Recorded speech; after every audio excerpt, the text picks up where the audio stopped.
नमस्कार, मी शांतीलाल रेडे पाटील. आपण पाहताय श्रीपूर वार्ता न्यूज.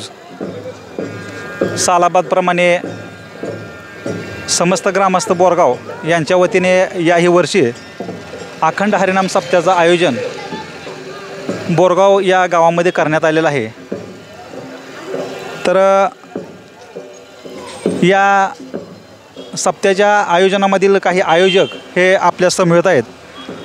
आपण त्यांच्याकडून थोडक्यात या कार्यक्रमाविषयी माहिती जाणून घेणार आहोत.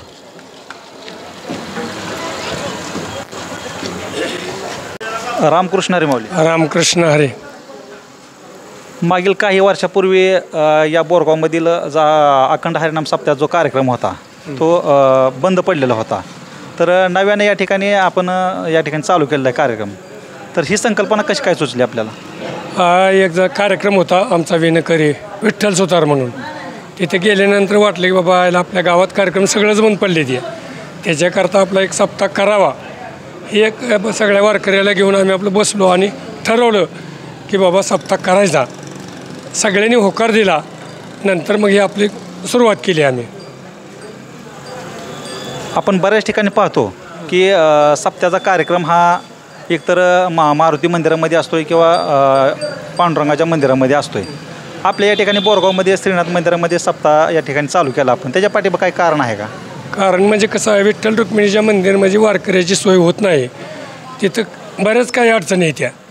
मग इथं कसं आहे, पटांगण असल्यामुळं आपलं वारकऱ्याची सोय होती.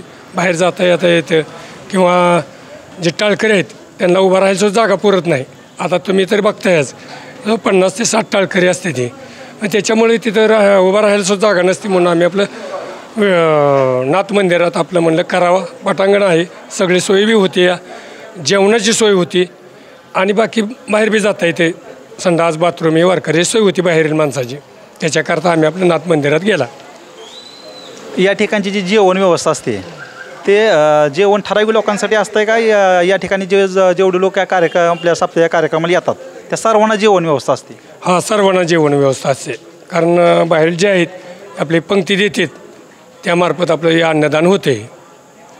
याचं जे अन्नदाते असतात ते अन्नदाते आपल्या गावातीलच असतात का गावाच्या बाहेरील अन्नदाते असतात यामध्ये? नाही, बोरगावातीलच आहेत, बाहेरील कोणीही नाही. बोरगावमध्ये माळेवाडी बोरगाव आणि बोरगावमध्ये.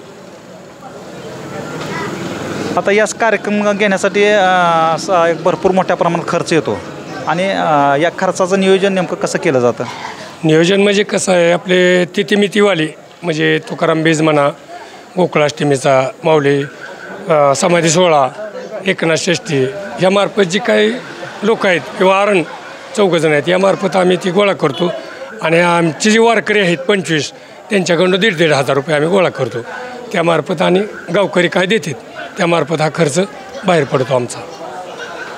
आज या ठिकाणी साधारणतः एक आज 7वा दिवस आहे या सप्त्याचा आणि गावकऱ्यांचाही भरपूर मोठ्या प्रमाणात उत्स्फूर्त प्रतिसाद आपल्याला दिसून येतोय. तर हा प्रतिसाद बघता आपल्याला काय वाटतं? प्रतिसाद बघता म्हणजे कसं, कीर्तन एका चढीत एक होते, लोकांना ती भक्तिभाव निर्माण झाला आहे. त्याच्यामुळं हा समाज येतो आपल्या इथून.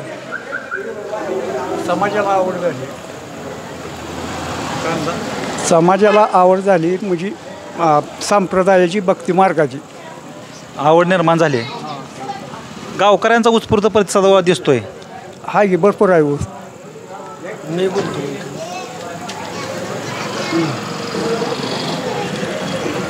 उद्याला याचा सांगता समारोप आहे. तर या सांगता समारोपाचं कशा प्रकारचं नियोजन असतंय? उद्या सकाळी दिंडी निघते गावातनं. दिंडी निघून परत काल्याचं कीर्तन होणार आणि परत महाप्रसाद होणार. आणि सगळ्या गावकऱ्यांचा सगळ्याचा सपोर्ट सगळा भजनीकरण मंडळींना भरपूर आहे.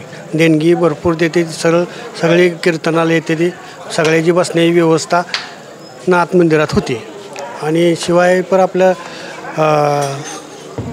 जेवणाची व्यवस्था हॉलमध्ये केलेली आहे. काल्या कीर्तनानंतर जेवण व्यवस्था आहे का? हां, काल्याच्या कीर्तनानंतर जेवण व्यवस्था सर्व महाप्रसाद आहे. दैनंदिन कार्यक्रमाची रूपरेषा कशा?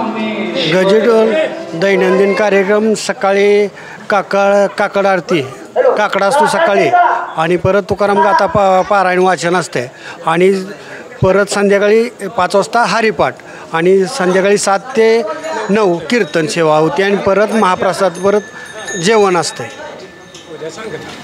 उद्या सप्त्याची सांगता.